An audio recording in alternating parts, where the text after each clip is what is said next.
Merci Claude. Alors, j'allais dire last but not least, euh, euh, Frédéric Lassalle, là, vous apparaissez un peu comme le praticien de tout ce qui vient d'être dit sur la mondialisation et le plurilinguisme. Alors, est-ce que vous pourriez nous expliquer un peu comment travaille un groupe comme le vôtre qui, m'avez-vous dit, a remporté le prix de l'entreprise de l'année en 2012 par Ernst Young, ce qui n'est quand même pas une mince chose. Merci. Oui, je vais essayer d'illustrer de manière très concrète l'organisation et les stratégies d'un groupe comme le nôtre, hein, qui est donc le groupe TPF, qui est un groupe d'ingénierie spécialisé dans les secteurs du bâtiment, des infrastructures de l'eau et de l'énergie, et dont la stratégie depuis sa création est la croissance et le développement à l'international. Donc effectivement, TPF Group a été lauréat en 2012 du prix Entreprise de l'année, mais en Belgique, puisque le siège du groupe est en Belgique et l'origine du groupe est en Belgique. Donc on a effectivement Ernst Young et BNP nous ont remis ce prix, qui est un prix international, hein, qui est décerné dans une trentaine de pays, mais nous avons été lauréats en Belgique, ce qui est quand même un petit peu plus simple de l'être dans ce petit pays que en France. Voilà. Mais on tire quand même beaucoup de satisfaction de cette distinction. Donc TPF Group aujourd'hui c'est un groupe qui rassemble 2200 collaborateurs dans 18 pays. Que j'ai pensé. Et qui s'est développé d'abord donc à partir de la Belgique en Europe, puis à l'international hors Europe. Et donc aujourd'hui, nous sommes présents sur 4 continents. Donc en Belgique, en France, au Luxembourg, en Espagne, au Portugal, en Pologne, en Roumanie, en Ukraine, en Algérie, Tunisie, Maroc, Angola, Mozambique, Brésil, Venezuela, Équateur. Donc ça doit faire à peu près 18 pays. Et je pense quasiment autant de langues parlées, si on prend en compte certains dialectes au Sénégal, par exemple, la langue de travail est le français, mais bon, les collaborateurs parlent également d'autres langues. Donc aujourd'hui, la problématique des langues est quelque chose d'important dans le groupe.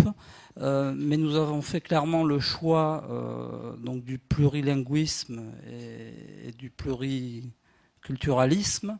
Il n'y a pas de langue dominante, même si les plus parlées de par le nombre de collaborateurs qui les pratiquent sont le français, qui reste encore, peut-être pour quelque temps, compte tenu de notre croissance dans les autres pays, la langue la plus parlée.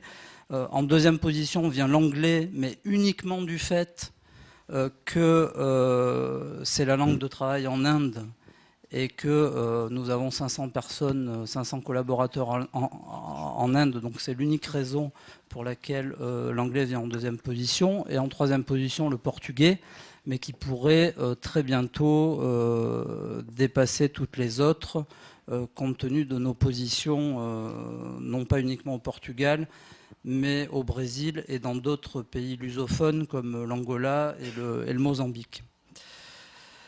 Donc aujourd'hui, 46% des collaborateurs du groupe sont en Europe, 25% en Asie, 21% en Amérique latine et 8% en Afrique, avec effectivement des équilibres qui se modifient constamment en fonction des acquisitions et des opérations de croissance externe qui sont réalisées.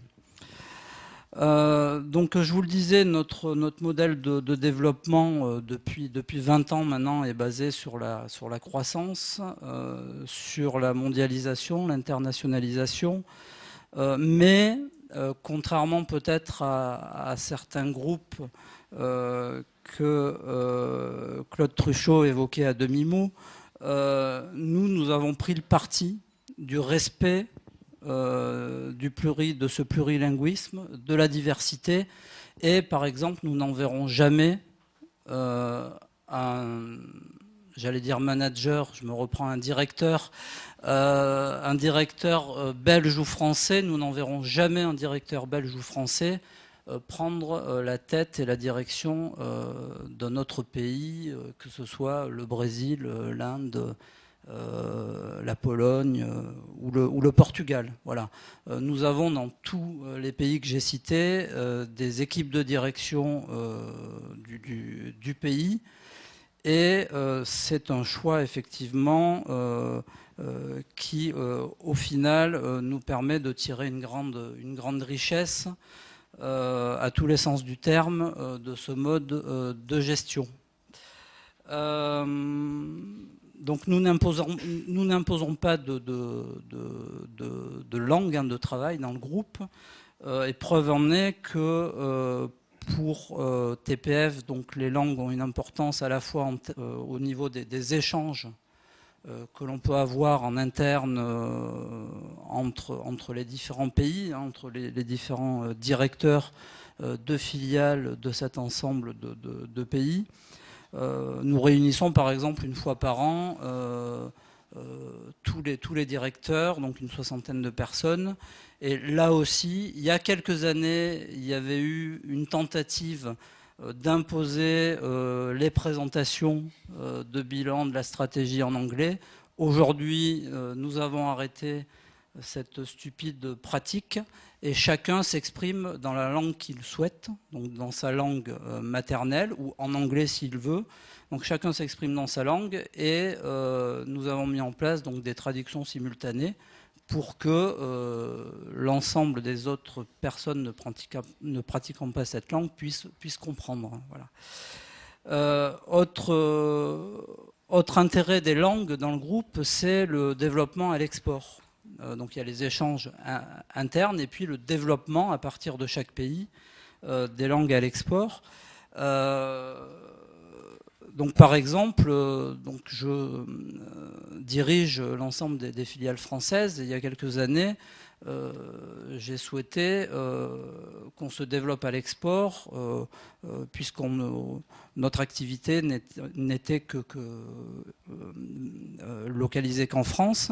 Et donc, premier réflexe, problème, très peu de personnes parlent anglais ou une autre langue dans la société en France. Donc je me suis dit comment on va faire, donc je commence à réfléchir à des programmes de formation, etc. Bon, finalement, on a arrêté aussi de réfléchir comme ça, et notre positionnement, c'est de développer notre activité à l'export dans les pays francophones, notamment du pourtour méditerranéen et d'Afrique francophone. Et aujourd'hui, plutôt que d'aller répondre à des appels d'offres en Europe de l'Est, en Amérique du Sud et que sais-je. Donc on se concentre sur des pays francophones et on a récemment remis de très gros appels d'offres au Congo, en Mauritanie, au Maroc.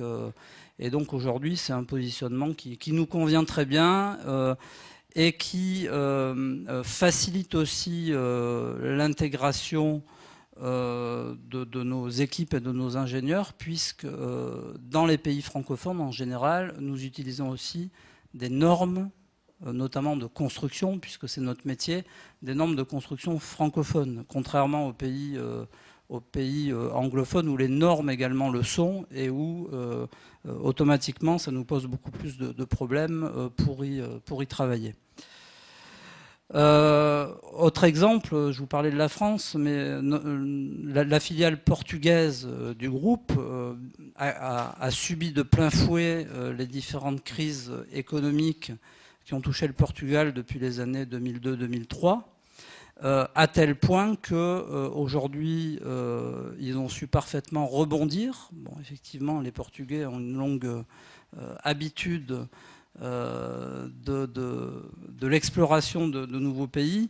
Et en fait, aujourd'hui, notre filiale portugaise, basée à Lisbonne, fait 0% de son activité au Portugal et 100% à l'export, notamment en Afrique, où ils ont su parfaitement s'adapter sur des marchés en Algérie, donc en français, et ensuite se positionner en Angola et au Mozambique, donc pays lusophones, Et aujourd'hui, c'est une de nos filiales les plus rentables, mais qui ne travaille plus du tout dans son pays d'origine, mais uniquement et grâce aux langues, hein, parce que les Portugais parlent, surtout les anciens pour le coup, parlent parfaitement français.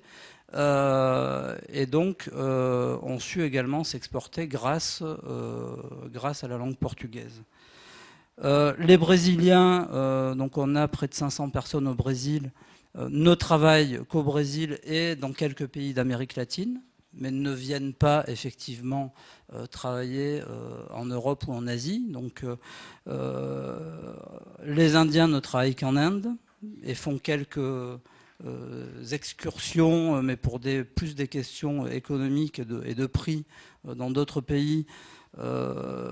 Et puis dernier exemple, un très gros appel d'offres auquel on répond à l'heure actuelle en Belgique pour la construction d'un hôpital à Charleroi, imposait que tous les concurrents, donc tous les groupements répondant à ce projet parlent français.